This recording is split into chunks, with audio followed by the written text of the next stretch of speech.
Hi, everyone. I'm Dr. Ben Jones, a historian here at CQ University, and I'm here with my colleague, Dr. Joe Collins. And we want to talk specifically about the history essay in the age of AI, because really artificial intelligence has changed the education landscape, and there's no getting away from that. I read somewhere that the number of sign-ups for ChatGPT when it was first launched was the same amount of sign-ups to Facebook in a year. So this is so we're talking millions and millions of users, both educators and students are using it. And in the age of AI, there are some doomsday sayers who say, well, we simply need to get rid of the history essay because students are just going to put the question in ChatGPT and it'll come up with an answer instantly. But that's not what we're doing here at CQU. We're maintaining the history essay, and we're putting in different practices and different ways to set it. But I suppose, especially, we want our students to understand why we're keeping the history essay in, because, of course, it would be a lot less work for Joe and I to get rid of them, to replace it with quizzes or something with sort of automated marking. It certainly takes up a huge part of our working week, marking essays. And I'll throw the question to you in a second, Joe, just why maybe at a philosophic level, before we get to the nuts and bolts of AI, do we keep the history essay? But I suppose just from my perspective, what I would emphasise is that reading large texts is an integral part of a quality history education, whether you go on to become a history teacher or not. But reading and having the skills and the ability to read through journal articles and books is a skill in and of itself. And then responding to those large tracts of text is part of a history education.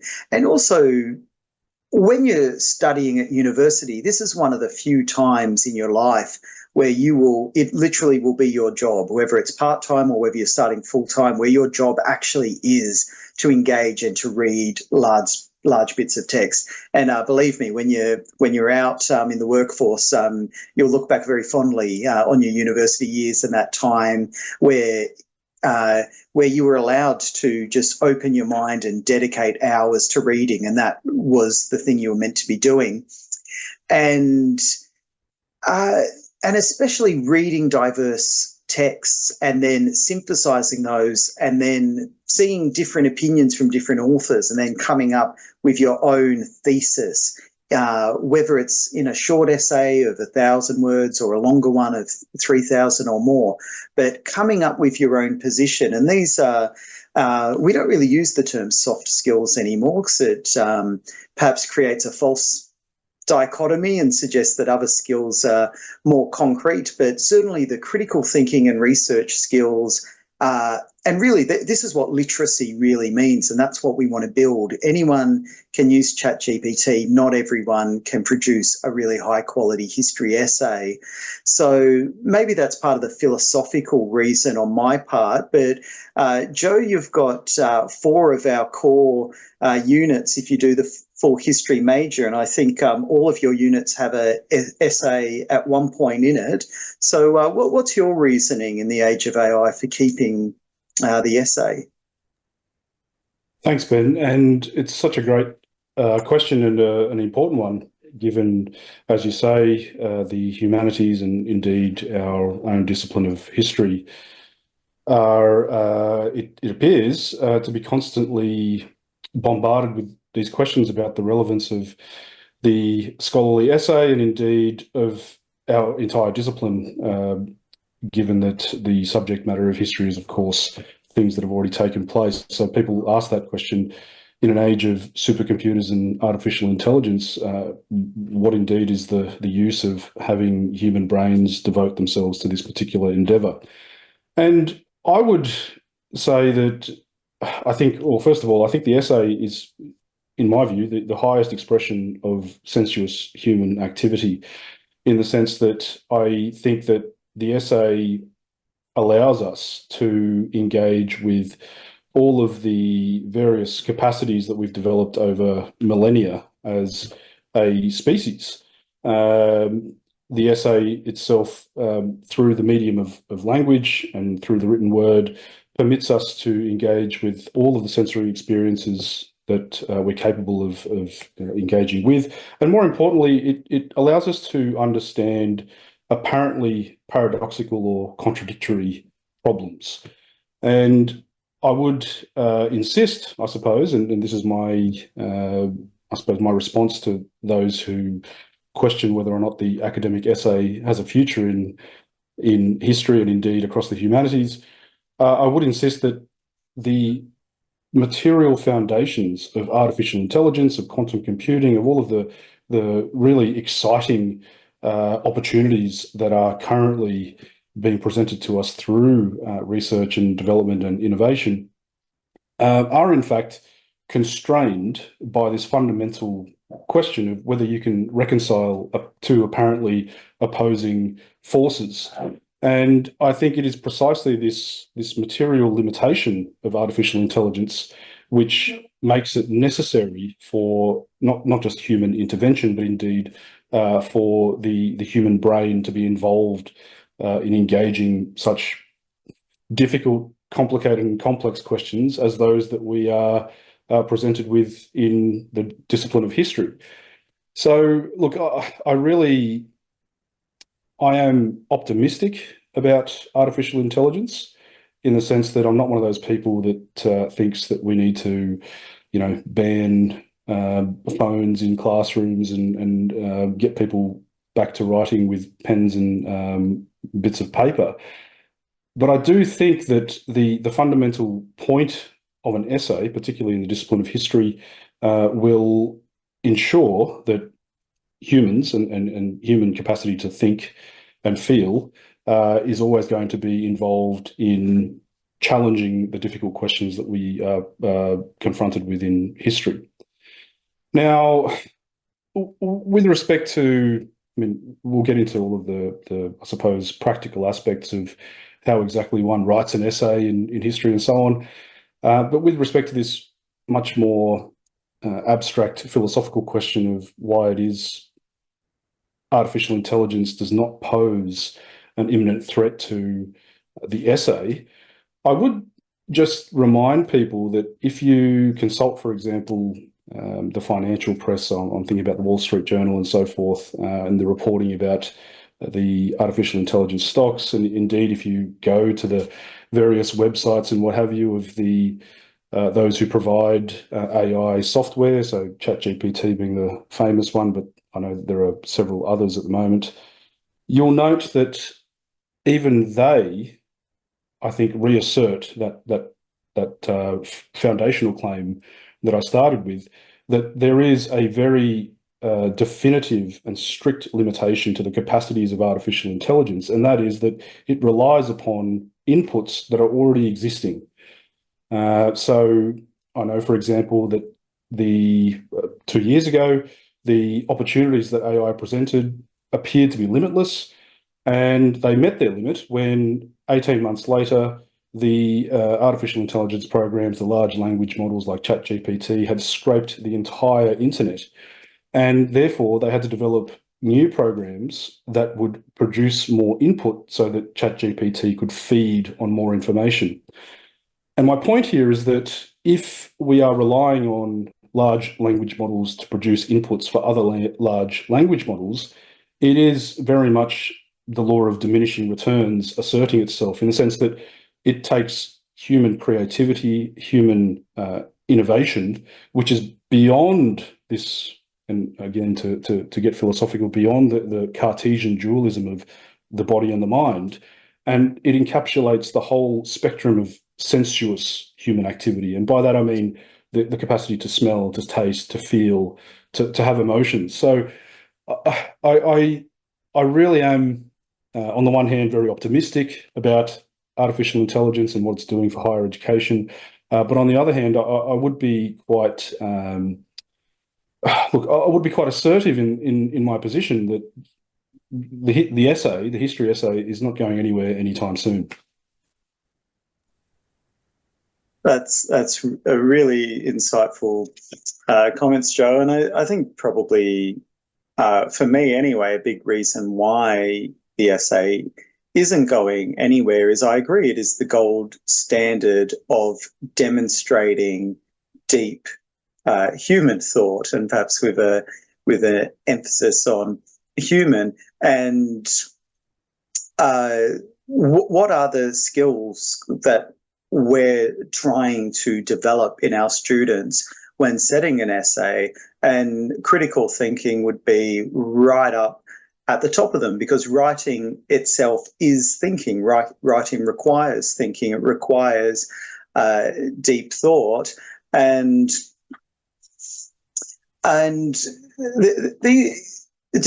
there are different reasons why students may end up in our class or in our units.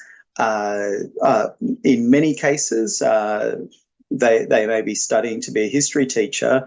And I think from an intrinsic motivation point of view as well, students need to consider what kind of teacher they want to be, and also that if they're not able themselves to construct a history essay, then I could think of nothing more daunting than having tried to use artificial intelligence to get my way through university, and then finding myself in front of a room full of year 9 and year 10 students with, asking them questions about various aspects of history. So actually having a position on these various aspects of history that are in our units requires not just sort of knowing a few bare facts that this happened on this date. And in fact, the essays that tend to get the worst marks in my units are ones which really do nothing more than outline a lot of content. And that's what AI is good at. It's good at scanning what's on Wikipedia, what's on Encyclopedia Britannica, and what's on the many history blogs out there. And the information is, for the most part, going to be correct, that this happened on this date and this happened on that date. But one of the fundamental skills, even from the first year that you start writing history essays at CQU, when you're doing Dawn of Humanity or Modern World Emerges, is you need a thesis statement. You need to have a position. You need to be able to make an argument. And you can't write an argument without at least having some sort of concept that there are historians who think this, there are other historians who think that, and without having read at least a summary or a chapter from sort of each of those positions. How do you start the process of synthesizing them and putting forward, well, I actually think this position is stronger, or I can see the benefits of both and have a slightly different position. And the second real skill, I think, is the research element of it, because AI can't do history research. It can, it's incredibly high tech and impressive what it can do. It can scan so many sources, but of course, ChatGPT is not going to pay to get access to the Australian historical studies to find some specific article. And maybe, Joe, you can comment a bit on how should our students approach the research element. So when we're using that CREW criteria of content, research referencing, and essay writing, yes, of course, your content has to be accurate. You need to know the time period you've been asked to write about. You need to know who the major players were. You need to know the basic story of what happened in any given part of history. But moving on to the research element of it, and particularly for students who want to do the right thing, which is most of them, and they want to actually demonstrate, hey, I didn't just use ChatGPT to do this. What constitutes good research in a history essay, and how can students demonstrate when you're marking something, what jumps off the page to you as saying, okay, this student has really engaged, and they really have read these sources, and I'm dealing with the product of deep human thought on the page in front of me. Wow, it's a big question, Ben. But look, I'll give it a crack. And what I'll say is that I was actually marking some work today, so it's quite fresh in my mind. And in one word, the thing that jumps off the page to me is confidence. And when I read confident writing, it is a very clear indication that whoever wrote this has put in work that is beyond the capacities of even the most sophisticated artificial intelligence. And let's, I mean, I'm speaking in quite philosophical terms again, but I want to really bring it down to the granular, concrete and material level. How does one develop confidence? And if we think about how it is that we became confident in whatever skill, and I'll quote here for you the definition of a skill from the signing of the Ottawa Charter in 1998 and by the World Health Organization. A skill is the learned ability to bring about the predetermined outcome with a minimum outlay of time, effort, or both. Now, I think the way that I know that is because my PD teacher in year 9 drilled it into us through repetition. And I think it's quite an apt quote given we're currently, well, I'm certainly currently watching the Olympics at every opportunity to see how elite athletes demonstrate such skill and dexterity in whatever field they've chosen to apply themselves.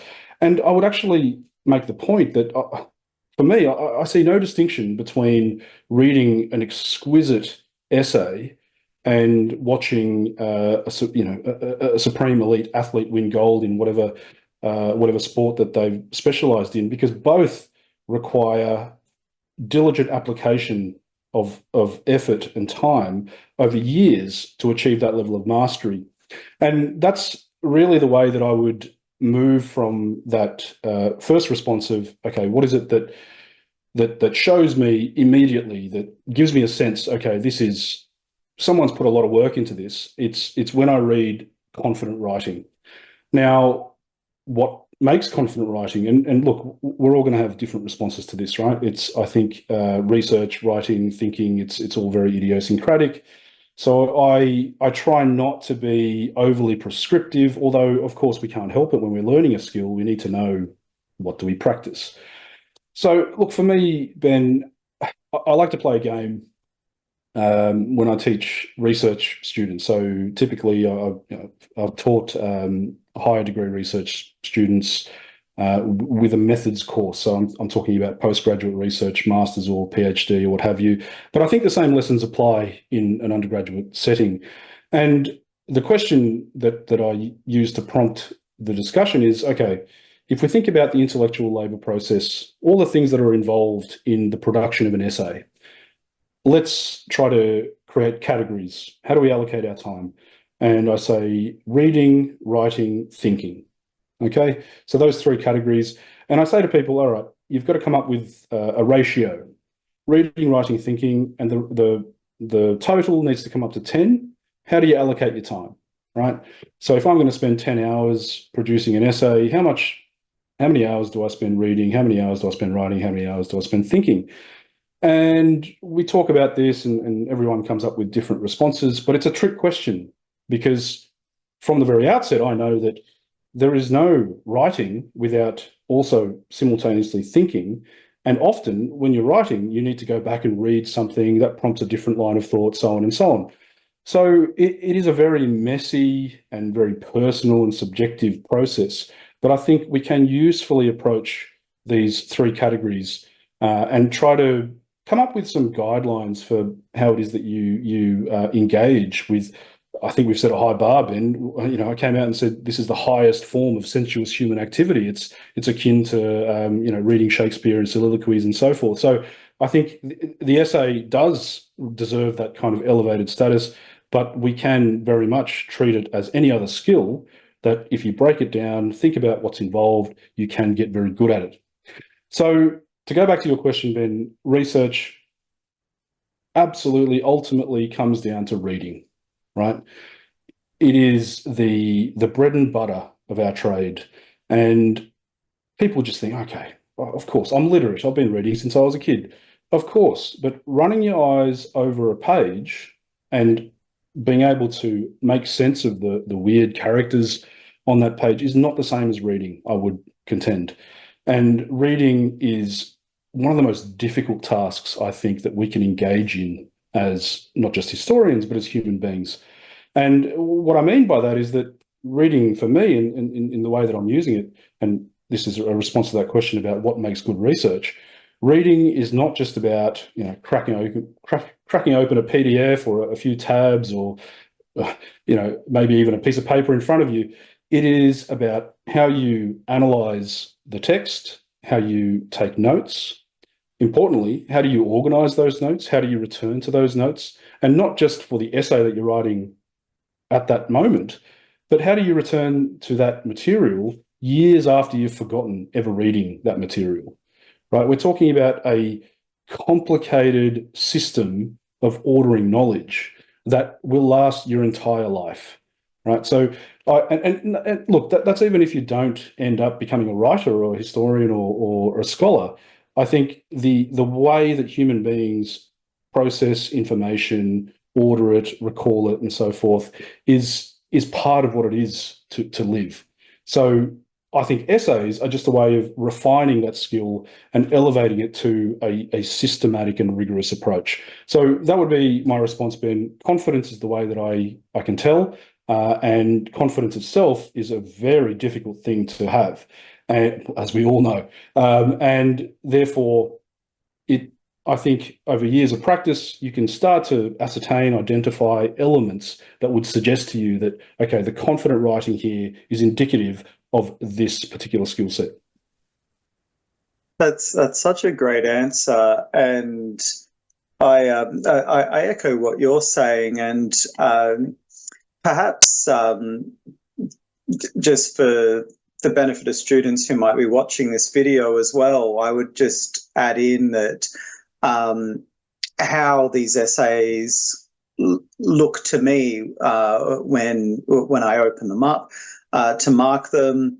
Some things jump out. These have always been requirements, actually, but I think the importance of adhering to these particular requirements has perhaps gone up a bit in the age of AI. And one is that you're using sources from the CQU library. And this is, in one sense, it's just demonstrating a different type of skill that's useful no matter what occupation you go into, and that's being able to read and comprehend the instructions for a particular task and to enact them. This is something that perhaps first-year students fall into a lot, and then for most, they've sort of some learn the hard way by second or third year, but it certainly is a mistake to jump straight to the essay question and just quickly scan for due date, word length, and question, and boom. Almost every essay you have will have specific instructions. A lot of them include using a minimum number of CQ sources. And look, of course, some of you may have other libraries that you've got access to, or may have private libraries as well. And there are, of course, scholarly open access internet sources and journals. But using the CQ library is a specific skill in and of itself. It's a research library for researchers, and it is requiring a skill that, again, AI can't do. And so in the same way that in the same way that you're getting you're creating a very positive impression if I'm reading an essay and I because of course I know the material on these topics that is available in the CQU library, because that's what I'm reading in writing the lectures and in setting the questions. And so it is a red flag to me, even if you do have a number of scholarly sources, but none of them are in the CQU library. And that's not to say that necessarily you haven't had access to those sources, but just so you know, that is something that at least raises an eyebrow with me, because it's a requirement to show that you can use the CQU library. So I would be instantly wondering, and especially if you're coming up with very arcane, if it's a question on the Cold War and there's 4 or 5, the Journal of philosophy or economic history or something that may have a reference to the Cold War, but I'd also be saying if you just put Cold War and pressed enter in the CQU library, there's a book called The Cold War, which is digitized. And I think that most people approaching research, that probably would be their first place to go before they start going to some more esoteric journals. So things like that do jump up. Turnitin itself does have AI detection, so you should be aware of that, and you should put your essays in with enough time to see not just what the plagiarism report is, but also the AI detection. Another thing that is more important to me now than it used to be is using Turabian style referencing. And again, this is just a skill. In one sense, it doesn't matter, although us academics tend to, absolutely cherish our chosen referencing style and act like it's life or death. But at the end of the day, that they're all systems just with the same purpose. But the purpose is so that the reader can as quickly as possible access that source and verify either, yes, you have taken that academic in context and you've quoted them accurately and used them appropriately, or no, they say nothing of the sort. So for one, referencing, has always been a requirement, but specifically using Turabian is relevant in the age of AI, as again, a lot of the material that AI is using to produce history essays come using APA referencing. So again, using Turabian, which is in and of itself a smaller subset of Chicago, which again shows, one, that you've actually read the instructions. Two, even if your other units, if you're a psychology student, for instance, you might be using APA regularly, but it's showing that you do know how to read the instructions, how to apply those instructions, and all of these little things, as well, obviously, as the main content and thrust and quality of the essay, are just little indicators, again, that this is a human creation. And I might just veer in, I suppose, to a question of the ethical use of AI. So CQU is bringing in new policies now where it's not always the case that it's an absolute zero, no AI must be used at all. For most of my assessments, I do say they can be used to help formulating ideas, which I suppose is one, in recognition that, look, you may well use a program like Grammarly to help your English expression, and in judging your ability to do a history essay, I don't think there's particularly any problem in that. But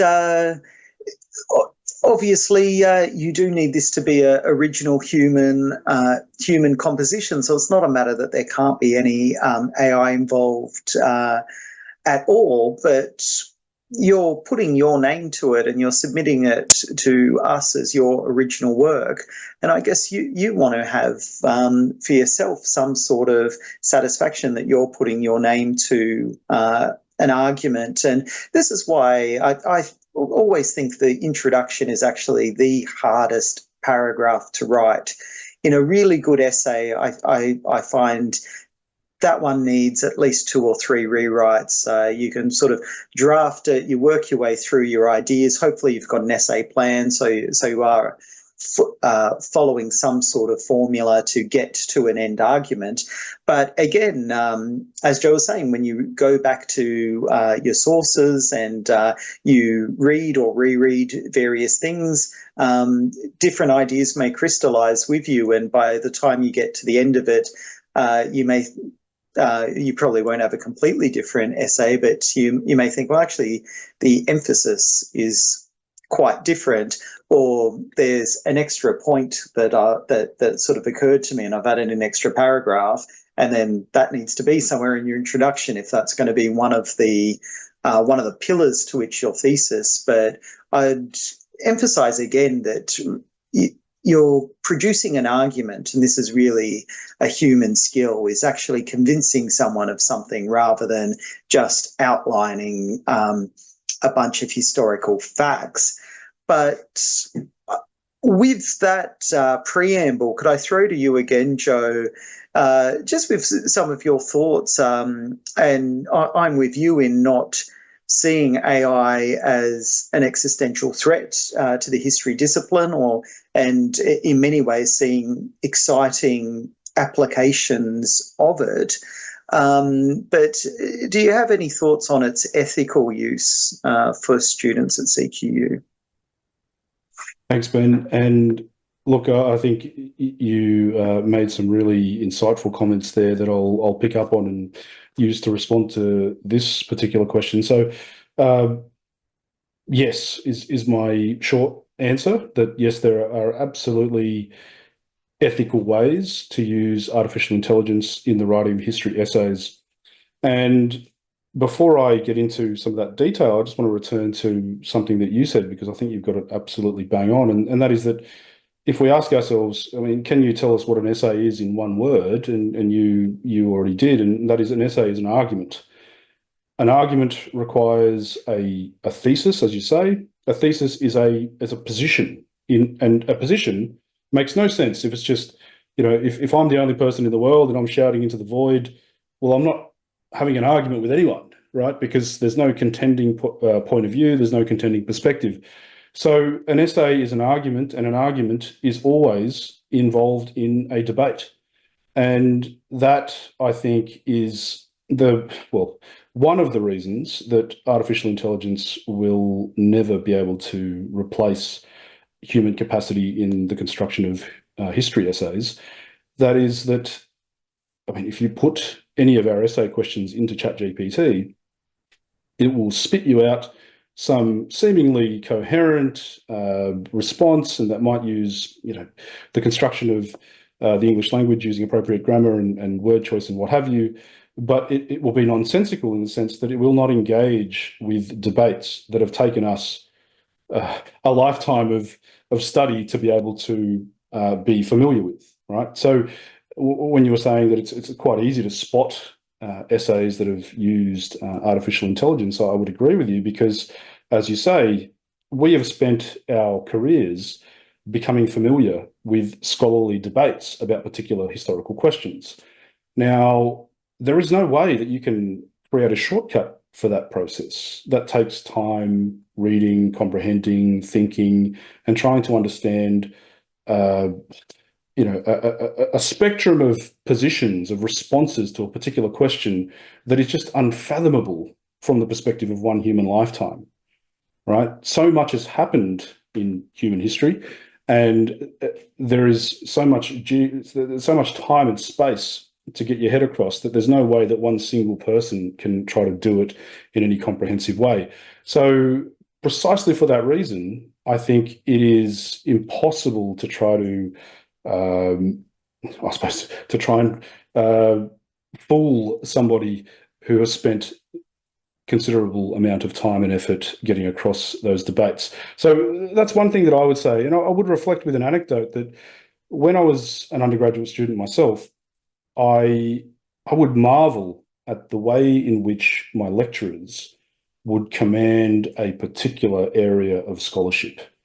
And I used to think to myself, wow, it is my hope to one day get to the point where I can sit here and talk. And I'm referring, of course, to these lectures where I would turn up and, somebody would start walking across the stage with no notes, not look, this is before the days of PowerPoint. We're talking about, transparencies on a on a projection machine, and they're just walking around the stage, and you can tell that they're just thinking on their feet, and they're just recalling, oh yes, and 10 years ago I read this, and I know this person who I had a discussion with at this conference. And I would, that was just one of the most amazing feats of human activity that I'd ever seen. And I just thought to myself, how do you do that? And here I am now, after spending, 15 years or so as an academic. I know how they do it. You spend time doing it. You can't, there's no shortcuts to that, right? You can't do a Google search and say, can you give me all of the nuance around the causes and consequences of the First World War? Sure, you'll get a Wikipedia link, but you cannot possibly start to appreciate what exactly transpired across various times and spaces unless you spend time doing it. And I suppose what that really hints at is the notion that historical knowledge or self-knowledge as a society is a collective endeavor, right? So it can never be replaced by one person sitting down with one screen, even if the program that they're using claims to have some kind of omnipotent power. Look, with respect to the ethical stuff, I'll just say this. I think, bang on, Grammarly has been doing this stuff for years. And I would even go further and say, what about the Word document, the humble Word document that has been pulling up my spelling mistakes and grammatical errors for as long as I've been using it, right? So the idea that a computer telling you that you've stuffed up sentence construction is somehow new, I think is pretty silly. What exactly do I think is an appropriate use of artificial intelligence when it comes to the writing of an essay? As I said, I think producing an essay requires at least 3 categories of thought. So you need to be thinking, writing, and reading. How do you do those things, right? I think AI is very good at summaries. Now, do you rely on the summary? So, for example, get yourself a journal article. It's 7,000 words. You want to get a bit of an idea of what it's saying. You've got the abstract there in front of you, but perhaps you don't quite have the vocabulary to understand the kind of technical detail of that particular abstract. Now, prior to artificial intelligence, you might have just gone to Wikipedia to search some key terms and get a general idea of what exactly is this thing talking about before you make the decision. Do I invest 4 hours of my life into reading this, or do I move on to the next thing? For that purpose, I think AI is obviously already being used, and I have no ethical qualms with that particular application. It's what happens after that that matters for me. Do you then make the choice? Okay, I've used artificial intelligence to triage a huge body of information, and I'm now going to make an informed decision as to where I spend my time. Now, if you take the next step and you engage in that systematic and rigorous critique of whatever source, then I think that's an entirely ethical use of artificial intelligence. Similarly, when it comes to I suppose, the material element of reading, which is for me notes, I think artificial intelligence is entirely appropriate and ethical to be used in that context. If you have a large body of notes, or you wish to use AI in making your note-taking more efficient, or perhaps a little bit more selective, I think that is entirely appropriate also. I think if we start to consider the thinking element of artificial intelligence, or indeed the intellectual labor process that leads to essays, you'll very quickly find that AI is incapable of doing the kind of higher order thinking that we take for granted, right? So I think that people don't necessarily... the proof is in the pudding, in my view, Ben. If you try to use AI to generate an essay and submit it for assessment, precisely because we are very familiar with the scholarship, we publish in these areas. It is, in fact, our entire job to maintain some, I suppose, level of authority over, command of this literature. Then it's very clear to us when people are attempting to take shortcuts. So, I mean, in that sense, I think don't even bother wasting your time trying to use AI for the purpose of construction. But if it's in service of some of those higher order faculties, then I think it's entirely ethical and appropriate. Yeah, it's such a good point, and I suppose students may not be aware where ChatGPT comes from. It's not like it quickly does a survey of the top historians and asks them all for input and then collates their thoughts. In many cases, it's simply accessing what it can access, which in many cases is undergraduate essays and indeed many high school level essays in English. A huge amount of it comes from the United States as well, and so these AIs quickly scan millions of undergraduate and high school essays, and will collate those ideas and thoughts, but they're often at that particular level of skill and sophistication of a high school or undergraduate, and often with a incredibly obvious US focus as well. And depending on the essay question, certainly a lot of the essays questions that we throw up, that's not going to be the most appropriate thing. I think I've made a video or two literally putting in some of the essay questions into ChatGPT and explaining to the students why this particular offering would struggle to even get a passing grade, because it has it has some content knowledge without that research backing in particular. And I'll probably we'll wrap it up maybe with just some practical guidelines. Otherwise, this video will get too long, and someone will be asking ChatGPT to summarize what we're saying rather than listening to the whole thing. But just in terms of what do you think would be a realistic time commitment to do a history essay well? And I know it's a terrible question because you can always do more and you don't want to be too prescriptive. So I guess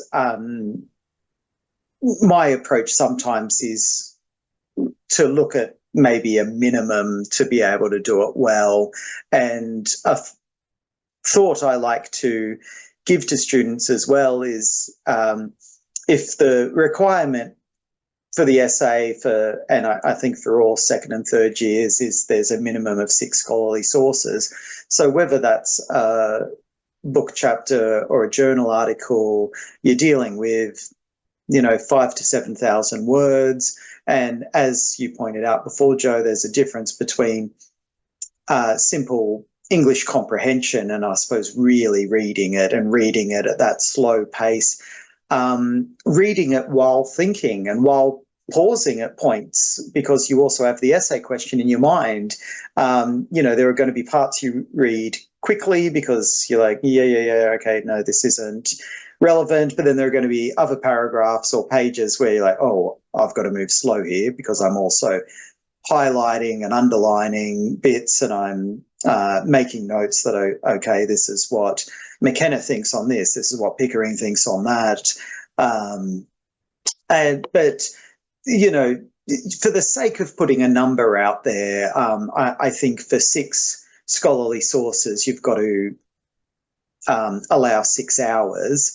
And I certainly would not like to read 6 journal articles back to back.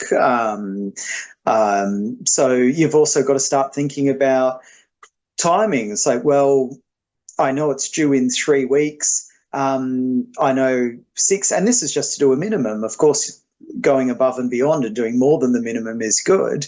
But I would be thinking 3 weeks out.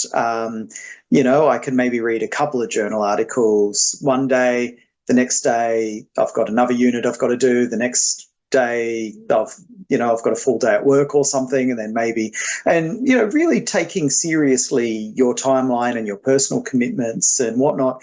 But certainly at least 2 weeks out, I really would have chosen a topic and would be actively assigning where am I going to put those 6 hours. And then added to that, there's probably going to be a relevant lecture and study guide from the unit. And there's usually on the Moodle side at least one good source that, and again, it looks strange to the marker sometimes.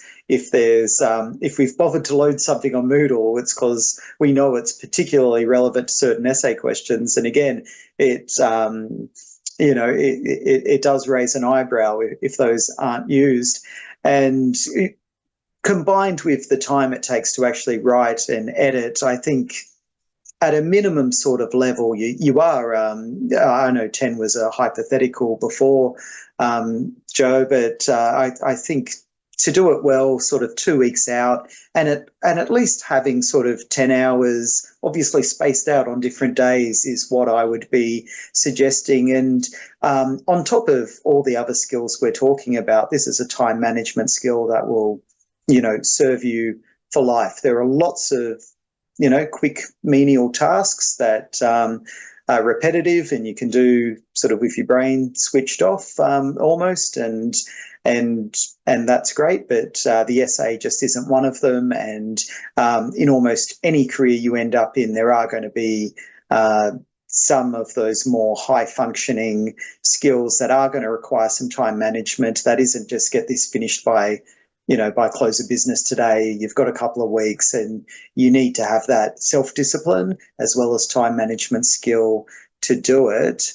Joe, have you got any thoughts on, I suppose, realising that students are time poor, and that I wasn't always the model student in my own studies as well, so I don't want to put a standard on students today that I didn't follow myself. But do you have any sort of realistic expectations on how to at least get it into the pass, zone, and and hopefully better than that for students who are really motivated? For sure, Ben, and I'll echo those sentiments and say I was a rubbish student. I really was. Really, I wish I'd followed the advice that I'm about to give. And I think, look, most importantly is the essay writing process is a very personal one, I think. And while we're offering up some guidelines, and I'm certainly going to do that, I think in my experience, the one of the most challenging aspects of this was really being honest about how long it takes you to do things. So let's use the six source model for the moment. And look, I still use this model to this day. For me, reading is if I was to allocate numbers to that ratio of reading, writing, thinking, for me, it would be something like 6 reading, 2 writing, and 2 thinking. So the majority of my time is spent reading, and for 6 sources, even when I'm writing a journal article today, I allocate 4 hours per journal article, right? So for me, that's 7,000 to 10,000 words. And that's not because it takes me 4 hours to read 7,000 to 10,000 words. I mean, as you say, Ben, I could easily whip through a journal article in less than an hour and then move on and move on. But when I sit down to read something, I try to do as much of that other work in that moment, right? So if I'm reading a journal article, the 4 hours is not just me glued to the desk. I'm talking about going for a walk, taking a break. If something's a little bit too dense, I need to get up, stretch, and there's a lot of time spent staring at the ceiling. I factor in time for procrastination, so on and so on. But if I'm going to plan a week, I'll say, okay, let's go off a 40-hour work week, Monday to Friday, 8 hours a day. Now, obviously, that never happens, right? This is completely idealized. And we then have to try to work with that. But what I would suggest to people is, okay, let's break up the process, reading, writing, thinking, and be honest with yourself. How long does it actually take you to read something? Are you one of those people that reads it quickly the first time and then returns to it 2 or 3 times? See, I'm not. For me, I'll read it and I'll read it once. But when I read it, it's painstakingly slow, right? It will take me 4 hours to get through a journal article because while I'm doing that, if there's something I don't understand, I'll have to go and read another journal article in order to understand that particular point. Or I'll have to go, I'll spend an hour on Google just trying to work out the meaning of certain words. But this is the way that my mind works. And also, as part of that reading process, there's note taking, and the note taking is laborious. It takes a lot of time. So I include all of that into the reading part of it. So that's 6 sources. And I've spent, 24 hours reading those 6 sources. But then, as I've indicated before, if I'm spending 60% of my time reading, then it's 20% writing, 20% thinking. How much of that have I already done in the reading process? Let's not worry about that for the moment. But if I've spent the 24 hours reading, then I'm going to spend the rest of my working week doing the writing and thinking. Now, the writing it's absolutely necessary, in my view, that there needs to be at least one draft. Right. And again, this is not advice that I followed as an undergraduate student. And my grades obviously reflected that. But there needs to be a draft because I don't think anyone is capable of just slapping together a piece of work and that being, some kind of coherent and pithy and articulate expression of a nuanced argument. You will always miss things in that first draft. And I think it's preferable that you get some sleep between the first draft and the polishing phase, because in my experience, it is necessary to stop thinking about whatever it is that you've written, go and do something else, whatever it is that you do outside of the intellectual labor process, and get some sleep. And if you can, put some time between the first draft and when you come back to revise it. So, look, if you're planning for an essay, you've got 6 sources and you know that it's coming up in, say, week 4 or 5 or what have you. As you say, Ben, I would at least give yourself 3 weeks. And we've all got different schedules, right? And this is why I come up with this idea of, okay, let's split it up into a working week, because then you can take those hours and allocate them however you need to. Which, as bizarre as it sounds, we're full-time academics, but I still need to do that with my research because there's so much other stuff that needs to be done in the course of any work week that it's not as if I'm applying myself for the whole week. I've got to be able to block parts out. And again, very personal. But for me, I cannot do that intensive reading unless I've had a little bit of lead time. I can't just go from, okay, I'm answering emails to I'm going to read some, deeply esoteric, philosophical argument on whatever. I need to have a cup of tea, maybe procrastinate by watching something on the Olympics, and then move into that other part of the work. So I think my advice would be to think really concretely about what exactly constitutes the process. And secondly, to be honest with yourself, I spent years lying to myself about what it required, this process. And I think the sooner you can say, oh, look, I actually don't really think well in the morning. I'm not a morning person. Maybe I need to do my writing and reading at night, but I'm on afternoon shifts for this week. So maybe I need to, put that part of the process into a different week. Those sorts of considerations that nobody else can tell you, they really need to be front of mind when it comes to how you plan your time. Yeah, I'll leave it there, Ben. That's great, Joe. And look, we might wrap up there. So really appreciate your time. I suppose my parting thought that I take from all this, I guess, is that artificial intelligence can write something for you, but it can't understand something for you. And it's that actual understanding of the concepts that is so foundational to be able to put an argument forward. And it's so transparently obvious when someone's actually trying to make an argument but don't actually have the understanding in the first place, because it falls apart under the smallest amount of scrutiny. And then there's just the larger question of, well, why have you enrolled in this unit if not to gain understanding? So thanks, Joe, and good luck to everyone writing a history essay at CQU. Thanks, mate. See ya.